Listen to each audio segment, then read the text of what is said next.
Assalamualaikum warahmatullahi wabarakatuh. Guys, tahukah kamu bahwa nenek moyang orang Yahudi itu pernah dikutuk oleh Allah menjadi kera? Nah, ini sebab musababnya akan kita jelaskan di dalam surat surat Al-A'raf ayat 164 sampai dengan 166. Ada penerjemahan dari ayat 164 itu adalah sebagai berikut. Dan ingatlah ketika suatu umat di antara mereka berkata, "Mengapa kamu menasihati kaum yang akan dibinasakan atau diazab Allah dengan azab yang sangat keras?" Maka mereka menjawab, "Agar kami punya alasan atau lepas tanggung jawab kepada Tuhanmu dan agar mereka bertakwa." Selanjutnya terjemahan ayat 165 surat Al-A'raf sebagai berikut. Maka setelah mereka melupakan apa yang diperingatkan kepada mereka, kami selamatkan orang-orang yang melarang orang-orang yang berbuat jahat, dan kami timpakan kepada mereka, kepada orang-orang yang zalim, siksaan yang keras, disebabkan mereka selalu berbuat fasik. Dan pada ayat 166 surat Al-A'raf artinya, maka setelah mereka bersikap sombong terhadap apa yang dilarang, maka kami katakan kepada mereka, jadilah kamu kera yang hina.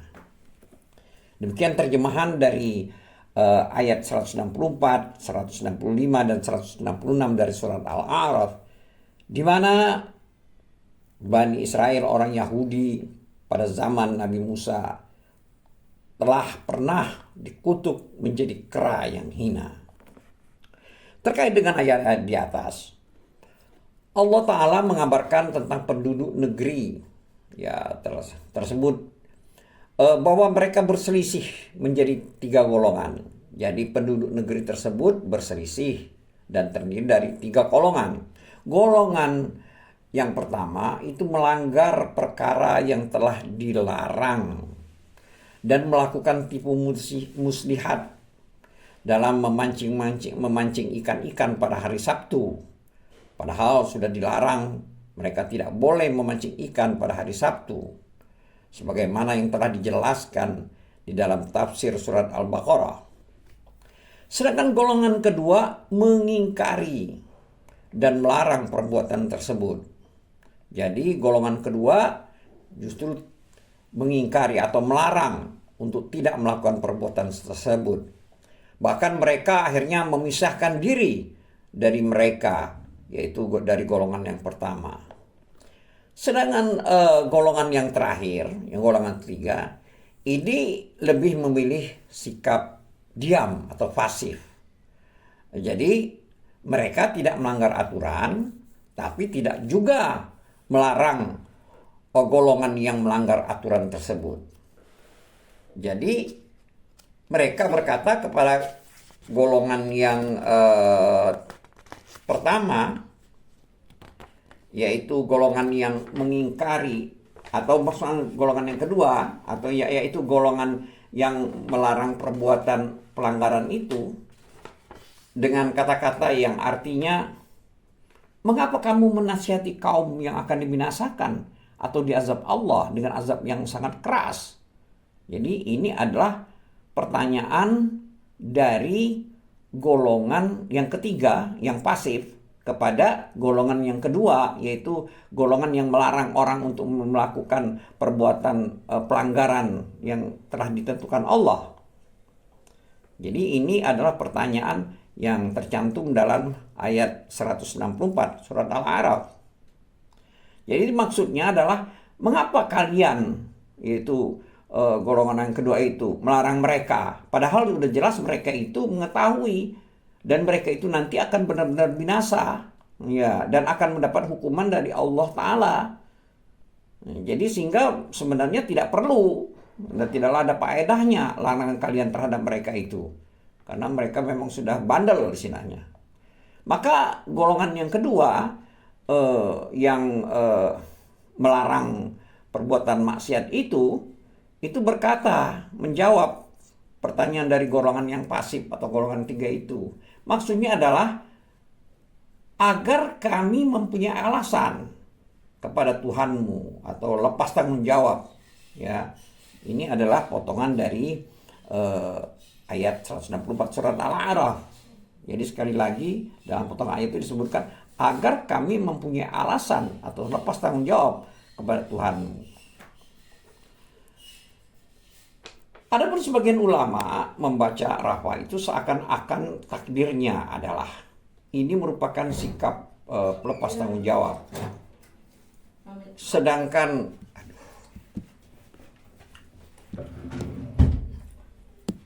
Kadek beli lagi nih. Terkait dengan hal ini, maka sebagian ulama bersikap seakan-akan itu adalah takdirnya. Jadi ini merupakan sikap pelepas tanggung jawab. Sedangkan ulama yang lain itu mengatakan bahwa mereka melakukan hal tersebut adalah untuk melepaskan tanggung jawab kepada Robnya, itu dalam rangka adalah amar ma'ruf nahi mungkar, yaitu nahi mungkar, yaitu ini berkaitan dengan janji Allah Ta'ala yang diambil untuk melakukan amar ma'ruf dan nahi mungkar, yaitu memerintahkan berbuat baik, perkara yang baik, dan melarang berbuat kemungkaran atau maksiat. Kemudian dilanjutkan pada ayat 164 itu, yaitu terjemahannya yang artinya dan agar mereka bertakwa.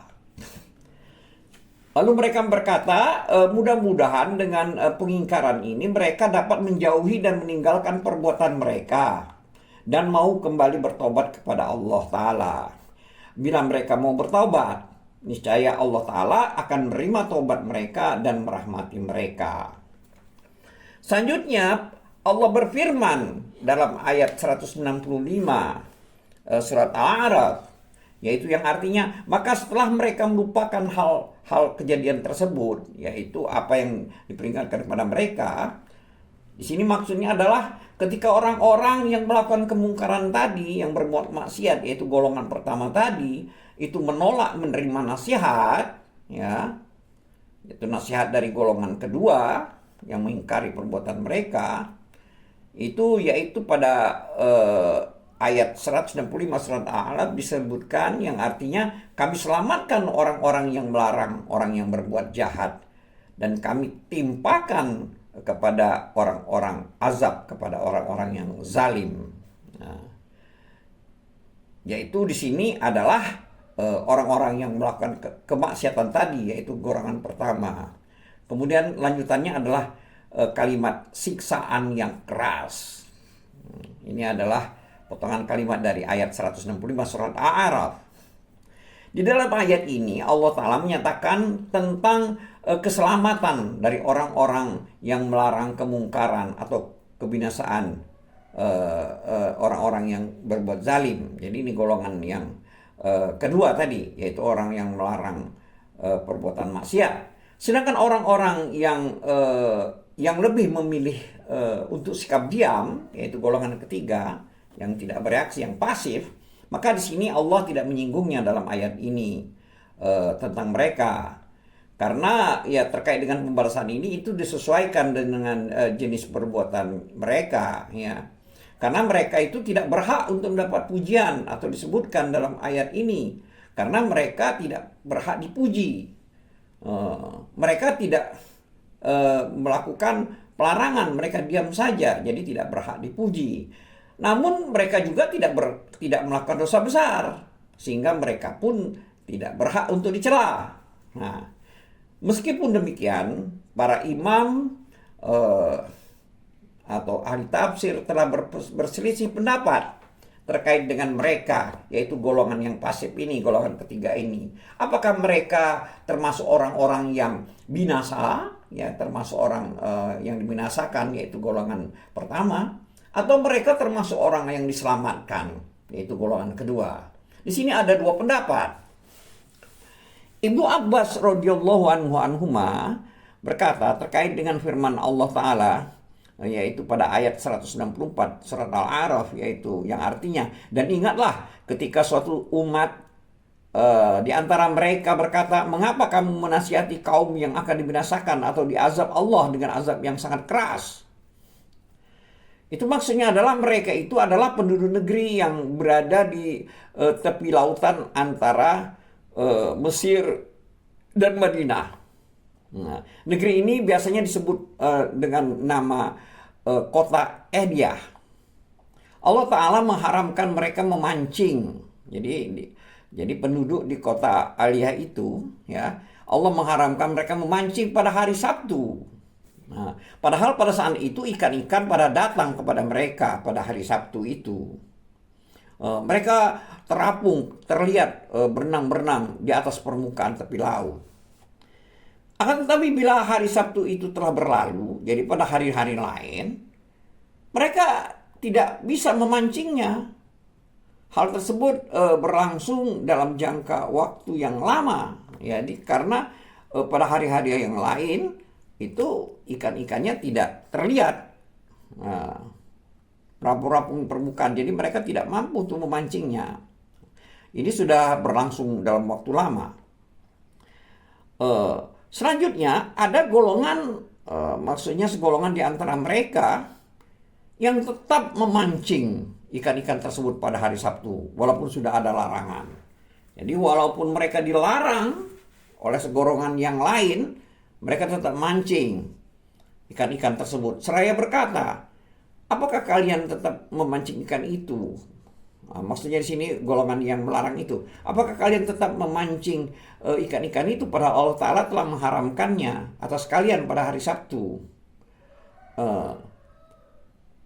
Kalian ini. Akan tetapi mereka justru semakin bertambah sesat dan semakin membangkang.